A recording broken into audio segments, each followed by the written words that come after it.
আজ বানাচ্ছি নানখাটাই বেকারি বিস্কুটের মতো এক প্রকার কুকিজ। দোকান থেকে না কিনে বাড়িতেই সহজে বানিয়ে নিই। প্রথমেই একটি বাটিতে 1 কাপ চিনির গুঁড়ো, 3-4 কাপ ঘি নিয়ে ভালো করে মিক্স করলাম যতক্ষণ না ফ্লাফি হয়ে ওঠে। দেখুন কি সুন্দর ফুলে উঠেছে। এইভাবে করলে কিন্তু বিস্কুটটা বেশ খাস্তা হয়। আলাদা একটি বাটির মধ্যে ছাঁকনিতে 1 কাপ ময়দা, 1/2 কাপ বেসন, 1/4 কাপ সুজি নিলাম। খুব সামান্য পরিমাণ লবণ, 1/2 টিস্পুন বেকিং পাউডার, 1 চিমটে এলাচ গুঁড়ো দিয়ে ভালো করে চেলে নিলাম। দানা দানা কিছু থাকলে দেখবেন ছাঁকনিতে থেকে যাবে। এবার সবগুলো মিক্স করলাম। চিনি ঘিয়ের মিশ্রণটাকে ময়দার মিশ্রণের মধ্যে ঢেলে দিলাম। এবার সবগুলো ভালো করে মিশিয়ে নিলাম। মিশ্রণটাকে হাত দিয়ে ভালো করে মেখে নিলাম।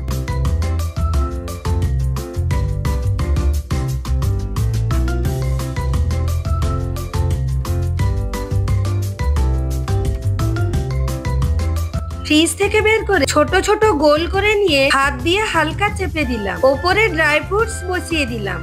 এবার প্রিহিট করা কড়ার মধ্যে স্ট্যান্ডের উপর প্লেটের উপর বাটার পেপার দিয়ে রেডি করা বিস্কুটগুলো ওর উপরে সাজিয়ে দিলাম। লো ফ্লেমে 15 মিনিট বেক করলাম।